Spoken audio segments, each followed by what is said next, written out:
చైనాలో అన్ని మతాలకు 14 కఠినమైన నియమాలు. 1. చైనాకు 5 అధికారిక మతాలున్నాయి. అవి బౌద్ధమతం, టావోయిజం, ఇస్లాం, ప్రొటెస్టెంటిజం మరియు కాథలిక్కులు. ఆర్థడాక్స్ క్రైస్తవ మతం జాబితాలో లేదు. చైనా తన మిత్రదేశమైన రష్యా మతాన్ని గుర్తించదు.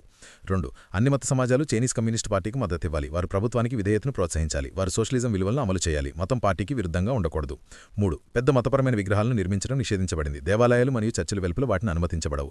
వాటిని రక్షించడానికి ప్రజలు విగ్రహాలను కప్పి ఉంచుతారు. షాండోంగ్లోని అధికారులు గ్వానిన్ విగ్రహాన్ని సవరించారు. గ్వానిన్ ఒక పురాతన చైనీస్ దేవత, కానీ దానికి ఇప్పుడు కన్ఫ్యూషియస్ అధిపతి ఉన్నారు. 4. పాఠశాలలు మతపరమైన విద్యను అందించవు. ఆదివారం పాఠశాలలు లేదా మతపరమైన వేసవ శిబిరాలు లేవు, కానీ పిల్లలు మతపరమైన కార్యకలాపాల్లో పాల్గొనవచ్చు. 5. మతపరమైన సంస్థలు పార్టీలో నమోదు చేసుకోవాలి. ప్రభుత్వానికి మతపరమైన వ్యవహారాల విభాగం ఉంది. వారు మతం అంటే ఏమిటో నిర్వచిస్తారు. ఈ విభాగం సమాజాల యొక్క ప్రతి అంశాన్ని ఆమోదిస్తుంది. వారు సాధారణమైనది ఏమిటో నిర్వచించారు. అసాంప్రదాయ సమూహాలను కల్ట్లు మరియు విభాగాలుగా ముద్రించారు. 6. మతమార్పిడి నిషేధించబడింది. మతపరమైన ఆచారాలు దేవాలయాలు మరియు చర్చిలకే పరిమితం చేయబడ్డాయి. భవనాల వెలుపల ఎవరూ బోధించలేరు. 7. చైనా క్రిమినల్ కోడ్ మతపరమైన వస్తువులు నిషేధిస్తుంది. ఈ వస్తువులను ప్రైవేట్గా ప్రచురించకపోవచ్చు. వారి మతం కోసం ఎవరూ శిక్షించబడరని పార్టీ పేర్కొంది, కానీ ఈ చట్టాన్ని ఉల్లంఘించినందుకు ప్రజలు శిక్షించబడతారు. 8. చైనా బైబిల్ను పరిమితం చేస్తుంది. దీన్ని అధికారిక మార్గాల ద్వారా మాత్రమే అమ్మవచ్చు. ప్రభుత్వం క్రైస్తవ మతాన్ని పరిమితం చేయాలనుకుంటుంది. వారు బైబిల్ యొక్క అధికారిక అనువాదాన్ని ముద్రిస్తారు. బైబిల్ సోషలిజానికి విరుద్ధంగా ఉండకూడదు. తప్పుడు పేరాలు తిరిగి అనువదించబడ్డాయి. బైబిల్ చర్చి పుస్తక దుకాణాల్లో మాత్రమే అందుబాటులో ఉంది. ప్రభుత్వం ఆన్లైన్ బైబిల్ అమ్మకాలను నిషేధించింది. చైనాలో ఆడియో బైబిల్ ప్లేయర్లు ప్రజాదరణ పొందాయి. 2014లో వాటిని విక్రయించినందుకు ఒక వ్యాపారవేత్తపై కేసు నమోదు చేయబడింది. 9. దలైలామా ప్రభుత్వ ధృవీకరణ పొందాలి. చైనా నిజమైన సజీవ బుద్ధుల జాబితాను ప్రచురించింది. ఈ జాబితా మతమోసాన్ని నిరోధిస్తుందని పార్టీ తెలిపింది. ఇది టిబెటన్ బౌద్ధ మతాన్ని నియంత్రించే ప్రయత్నం.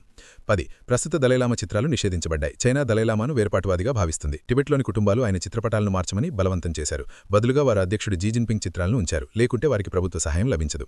11. టిబెటన్ మతపరమైన కార్యక్రమాలు నిషేధించబడ్డాయి. చైనా పోలీసులు ఒకసారి కాలచక్ర వేడుకను నిలిపివేశారు. వారు నిర్వాహకులను అదుపులోకి తీసుకున్నారు. నిరసనలు దిగుతున్న సమాచారం ఉంది. 12. టిబెట్లో సన్యాసులు మరియు సన్యాసినుల సంఖ్య పరిమితం. వారు దలైలామాను త్యజించాలి. వారిలో 3000 మందిని 1996లో బహిష్కరించారు. 13. చైనా ఇస్లామిక్ ఆచారాలను కూడా పరిమితం చేస్తుంది. సింజియాంగ్ ఉయిగర్లు నివసించే ముస్లిం ప్రాంతం, కానీ పురుషులు పొడవు గడ్డాలు పెంచుకోవడానికి అనుమతి లేదు. మహిళలు ముసుగులు ధరించకూడదు. ఉగ్రవాదిగా భావించే ఏ దుస్తులు నిషేధించబడ్డాయి. ఉయిగర్ పిల్లలు ఇంట్లో కూడా మతం గురించి నేర్చుకోలేరు. రాష్ట్ర సంస్థీకృత తీర్థయాత్రలు మాత్రమే మక్కాకు వెళ్లవచ్చు. ఉగ్రవాద ముద్రలను తొలగించాలని ప్రభుత్వం చెబుతోంది. అన్ని ముస్లింలు నిరంతరం నిఘాలో ఉన్నారు. 14. క్రైస్తవ చర్చిల్లో సీసీటీవీ కెమెరాలున్నాయి. ప్రభుత్వ అధికారులు ఆదేశం ద్వారా కెమెరాలను ఏర్పాటు చేస్తారు. రాష్ట్రానికి ఫుటేజ్కి పూర్తి యాక్సెస్ ఉంది.